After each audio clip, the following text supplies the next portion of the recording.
KTN Weekend Prime with Yvonne Okwara. Very good evening to you and welcome to our Bulletin tonight. We're so glad you made the time to join us. In our Bulletin tonight, we will have an all-important discussion, even as the quest for signatures by court goes on. What are the real issues behind the referendum?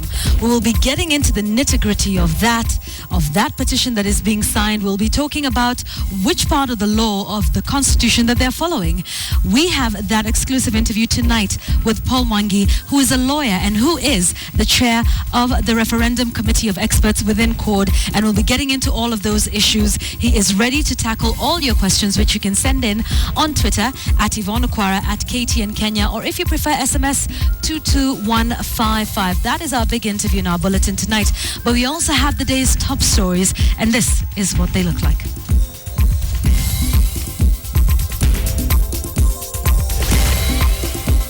Death on the river Nzoia. One body recovered, at least 8 missing after boat capsizes. As at now, the situation, of course, is tense.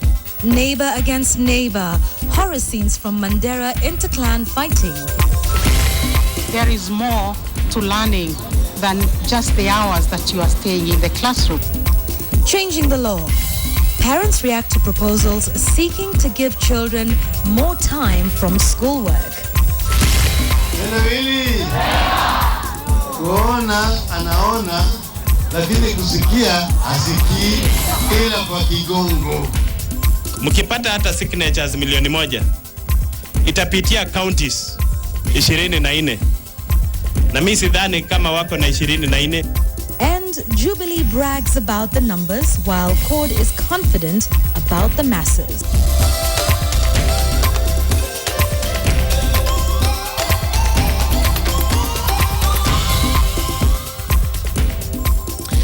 We begin the news tonight with the unfortunate events on the waters of River Nzoia, where 8 people are still missing and feared dead after their boat capsized this afternoon. Residents of Siginga village in Budalangi say a good number of those caught in the tragedy were children going across the river to begin preparations for schools reopening.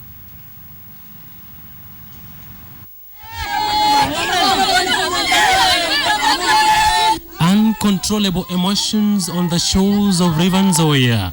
Families reeling from the shock of an afternoon tragedy where a boat capsized just 20 minutes after leaving the shores of Siginga village heading to a nearby island. Eyewitnesses say the boat, believed to have had at least 16 people on board, left Siginga headed for Mau Mau Island, but moments after leaving the shore, the voyage hit a snag. The body of a 3-year-old has been recovered, while 8 more bodies are yet to be retrieved from the River Nzoia.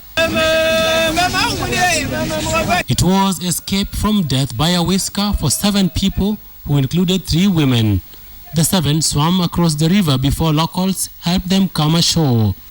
By the time of going to press, no proper rescue mission was on site, with locals taking charge of affairs until dusk. Sylvester Ojwang is the father of the 3-year-old whose body was retrieved from the river. His 2 other children, who are pupils of Ruginga Primary School and who are crossing over for preparations of school reopening, were caught up in the mayhem. Families here will spend the night keeping vigil as the river mocks them with its gushing sounds, while the waters cruelly keep some of their kin in its swollen underbelly. It's a difficult time here for families of the ill-fated voyage. Now, KTN Weekend Prime. All right, and a little later on in this bulletin, we'll be bringing you the first-hand accounts of those that survived that boat tragedy today, so do stay tuned for that. But we still have some more tragic news for you in our bulletin tonight, and this time from Mandera County, where up to now 37 people have been confirmed dead, 47 injured, and hundreds of families displaced in fresh inter-clan fighting. KTN's Ian Mafula has been in Mandera for the last 3 days and now brings some of the first pictures from Ramu, where houses are still smoldering. This billowing cloud of smoke emerging from one of the houses is what welcomes you to Ramu town in Mandera North. Just a small hint of the intense crossfire that has characterized this part of the country in the last few days. The interclan conflict between the Gara and the Godier has rendered hundreds homeless and scores injured. Nearby, children engage in games, and with less than a week before schools reopen, this might just be their routine until a solution is met, as schools within the area were not spared either. Taking a walk across one part of the town, you can almost smell the tension in the area.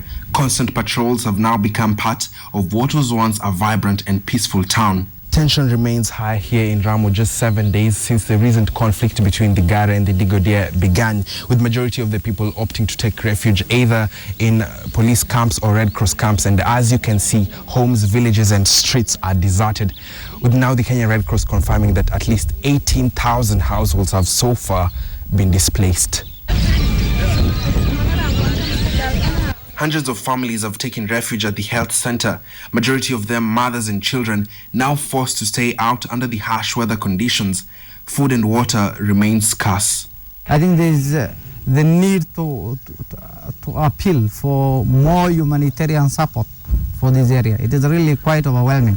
Zamani tulikuwa tunaendeza huduma zote za hospitali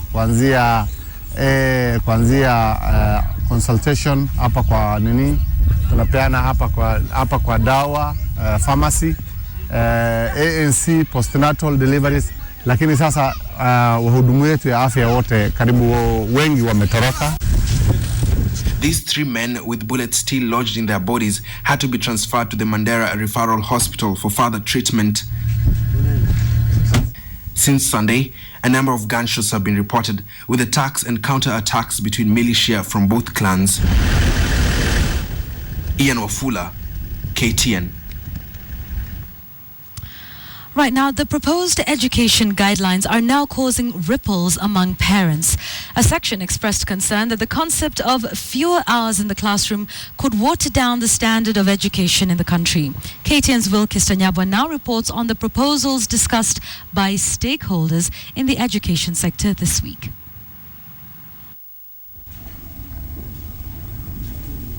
The Basic Education Regulations document proposes that lessons in all primary and secondary schools begin at 8 and end at 3:30, after which it allows for just over an hour for games and clubs. Learners in day schools would then report no earlier than 7:15 in the morning, while those in boarding schools would be required to rise no earlier than 6 a.m. The basic idea to allow students to get enough sleep. Teachers would then be required to make the most of the limited hours. Under the proposed regulations, the first school term would start on the first Monday of September and run until the last Friday of November. The second school term would start on the first Monday of January until the last Friday of March, for a total of 13 weeks of learning. While the third term would start in May and end in July, just in time for a 5-week holiday in August. In revising the school calendar, stakeholders mean to improve the learning experience for students. A section of parents, however, have misgivings about the proposals tabled. Watoto wenyewe anataka kuwa kulazimishwa asome. Kwa hivyo sasa ikisema yenyewe ikifanya hivyo, wengine yenyewe tatop. Wataanguka wengi sana. Muda itakuwa ni fupi. Sasa itafanya wafanyishwe haraka sana. Kuna masomo mengine hawatakuwa wanasoma, watakuwa wanafupishwa, alafu zingine kama maswali kija kwa mtihani pengine hawezi kujibu kwa maana walifupishiwa masomo. Ni vigumu wakiamuka saa moja hiyo na nusu, ile time wanafika asubuhi wanafanya homework kidogo itakuwa so. Kwa hivyo the education system will come down. While others see it as a chance to change a system blamed for burdening students. The mind can only concentrate for so long. When you tell a child to start studying at 6 o'clock, when did they wake up? Okay, that's a question you should ask yourself. Meaning that child did not get enough sleep. And so the child will go to sleep in the classroom. So the child is not getting any benefits at all. The proposal aims to align the school calendar with the government's financial year, while at the same time easing the workload on teachers and students. However, while it may address a few problems plaguing the education sector, in some quarters it is feared that it may create more problems than it solves. Wilkinson Abwa, KTN. Let's take you to the now daily politics of referendum. Court leader Raila Odinga took the referendum campaigns to Isli here in Nairobi, where he told off the Jubilee leadership for asking their governors to drop their push for an amendment to the constitution. But Jubilee legislators shot back at Odinga, asking him to stop keeping the country on a constant electioneering mode. CORD principal Raila Odinga has virtually kicked off CORD referendum rallies, which have all the hallmarks of election rallies. Huruma Grounds in Nairobi's Isle played host to Raila Odinga and his team, who began by throwing barbs at the Jubilee top two. Gavana mpaka wawe accountable. Sasa mimi naambia Bwana Ruto, wewe na boss yako muwe accountable. Mueleze wa Kenya hii shilingi bilioni 15 ilienda wapi? Raila maintains that the national government is playing double standards by demanding accountability from governors while turning a blind eye to queries by the Auditor General on the executive's excesses. CORD wants Kenyans to rally behind the referendum push. Rasilimali vile itagawanywa kati ya serikali ya juu na serikali ya county. Ile wananchi wa chini pale ambayo madini zimepatikana wapate faida huku chini. Tunataka governor kwa mambo ya usalama, polisi na watu ambao wanafanya kazi katika idara ya usalama lazima wafanye kazi chini ya governor, ndio inaweza kuleta usalama. Uhuru abandirishe uongozi katika taifa hili mara moja na wala sio kesho.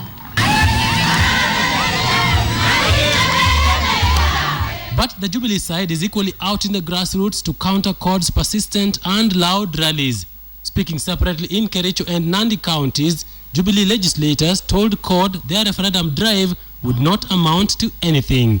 Sisi watu wa Jubilee tulipigia Uhuru na Ruto kwa kupenda kwetu. We were not called sycophants when we decided to elect them.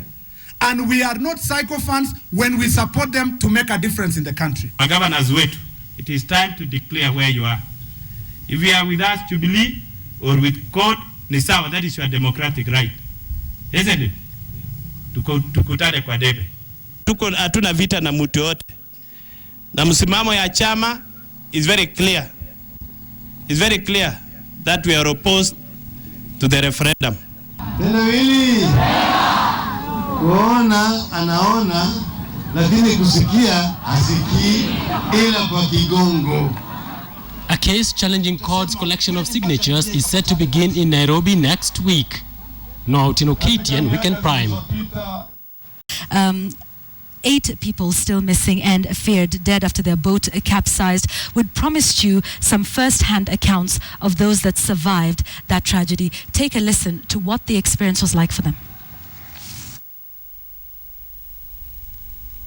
Tumefikia hapo sasa, tushatoka hapa, tulifika hapa. Anasema mimi naona giza mbele huko, sioni hata mahali ambapo tunaenda. Sasa huyu pilot wa Suba anamwambia wewe, tuende tuna mkono wa kushoto hii, tupande tuna hii mkono wa kushoto. Kweli akafuga, tukapanda. Sasa tulipofika, tumefika tu kabisa, tumegoa nyuma hiyo mti ambao imeanguka hiyo. Tumegoa hivi, alafu force ya maji ilikuwa hapo nyingi sana. Nikamwambia tulieni kwa boti. Wacheni boti itulie kidogo. Sasa hiyo kichwa ikatoka huko tena, hiyo force ikarudisha kichwa nyuma, na ilikuwa ambao zilikuwa mbele zimesimama hivi. Sasa hiyo boti ilipogeuka nyuma hizi, hiyo mbao ikasaki kwenye hiyo miti. Wanarudi shuleni. Asubuhi nilikuwa naenda kazi, wakaniambia wanarudi shuleni kesho. Sasa mama alikuwa anapeleka huko nje ili warudi huko, na wanga wanasomea huko Rugunga Primary School, na mwingine ako kwa nursery, na mwingine ako kwa darasa la kwanza, mwingine ako kwa ya pili. It is now 100 years since Western powers dragged the world into a war that changed the face of the earth. Celebrations to mark the centennial anniversary have been going on in Taita Taveta. Here's the story. Hundreds of Taita Taveta residents joined by visitors from all over the country to commemorate 100 years since World War I that took place between 1914 and 1918.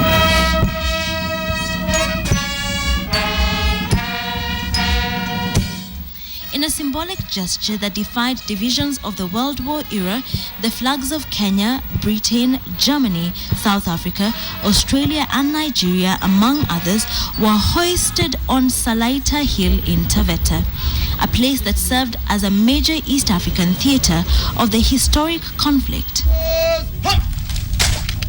High commissioners to Kenya from various countries took part, laying wreaths in military cemeteries in Mwakitao and Voi Commonwealth. But even as the celebrations took place in Taita Taveta County, there are those for whom the World War was not just an account in the history books. Back in Nairobi, in Kibera slums, we meet one Athman Ibrahim, a grandson to one British Army officer who fought in the World War. Babu yangu aliingia Kenya 1880s. Kuwa recruited na British kuja kufungua East Africa. Waliambiwa wanakuja kufungua East Africa. Ndio walitoka Sudan wakaingia huko. Athman remembers too well what he understands to have brought the World War to East Africa and Kenya in particular. Wajerumani walikuwa wanatawala Tanzania. Wataliani walikuwa wanatawala Somali. Sasa hawa contingent ya jeshi ya British ya kinababu ilikuja kwa displace hizi taifa mbili. Despite the challenges the army faced then, Athman and the three generations left have little or nothing to show. Walipata nothing, absolutely nothing. Walipata medali ambayo haina ladha ya kuliwa, haina ladha ya kuboresha maisha yake. Perhaps these discharge certificates and medals given to his grandfather, Amba Mustafa, are what they can count on. Amba Mustafa, Shamba Pass. British waliondoka hapa bila kuwapa title deed. Hiyo ni kitu ya ajabu sana. Walipewa ardhi fake. The celebrations take place each year in the month of August, but this year's events are a bit more elaborate, this being the century mark since the war.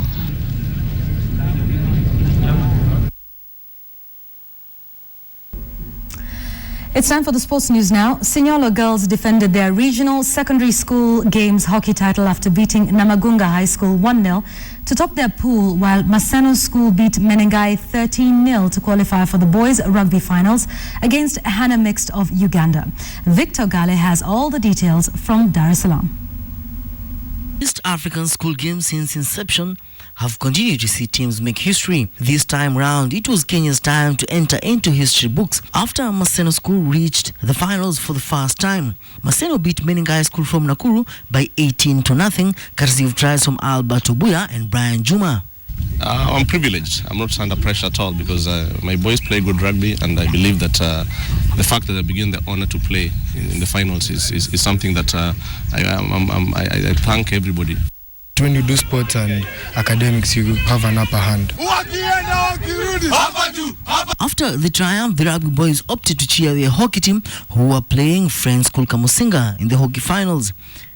However, at the final whistle, it was Kamusinga who went home with the regional title after a 3-0 scoreline. Earlier on, Sinyolo girls defended their regional title after defeating Namagunga from Uganda to top their pool, having won all their group matches. St. John's Kaloleni settled for silver after edging out Kapkole girls, also from Kenya. On Sunday, Kwantanze will play in Dongorundi from Rwanda in the girls' volleyball finals, with Malava boys also playing in the finals, having qualified today. Once again, Kenya has hit headlines in Dar es Salaam, Tanzania, after Sinyolo girls defended their regional hockey title, with Maseno School reaching the rugby finals in the first time in history.